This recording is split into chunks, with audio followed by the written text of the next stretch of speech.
इनको 10 बार समझाओ तो एक बार खोपड़ी में चढ़ती है। तो क्या करूं?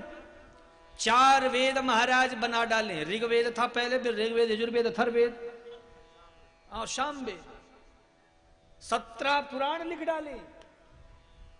तब जाकर के नारद जी का आगमन हो गया। बोले सुनिए, ये सब आप कितना भी कर डालो, लेकिन जब तक भागवत जी नहीं आएंगी तब तक इदं भागवतम नाम पुराण ब्रह्म संहितम उत्तम श्लोक चरितम चकार भगवान ऋषि। तो ये भागवत पुराण की रचना करो। कैसे?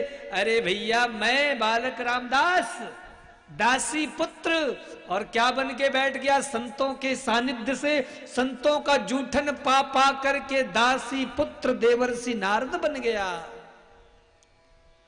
तो आप भागवत की रचना क्यों नहीं कर सकते? इसलिए भागवत की रचना करो। आज देखो मेरे हाथ में बीड़ा है।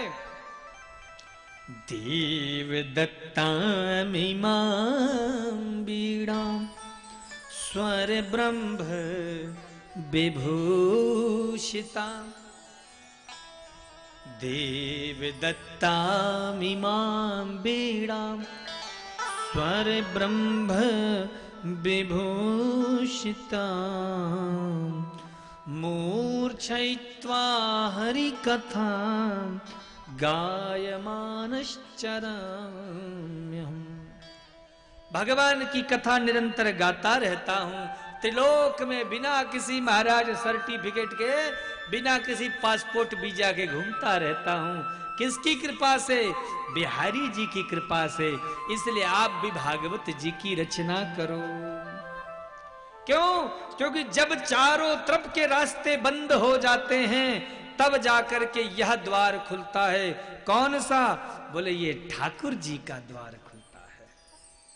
जब तक हम संसार पे भरोसा करते हैं साहब, तब तक दुखी रहते हैं, परेशान रहते हैं। लेकिन जब हमारा भरोसा संसार से हट करके गोविंद से हो जाता है, तब महाराज ऑटोमेटिक संसार के विषय सुख दुख इनसे हमारा मन हट जाता है और हम भगवान के हो जाते हैं। भगवान के चरणों में ही मन को लगा लेते हैं। इसीलिए व्यास जी भगवान कहते हैं कि चाहे कुछ भी हो जाए, लेकिन भगवान से संबंध जोड़ के रखो। परमात्मा से संबंध जुड़ा होगा तो कोई तुम्हारा कुछ भी नहीं कर सकता है। मैं आपको क्यों जानता हूं? इसलिए नहीं कि आप बड़े श्रद्धालु हो, आप बड़े सुंदर हो, आप बड़े धनी हो, आप बड़े गुणी हो।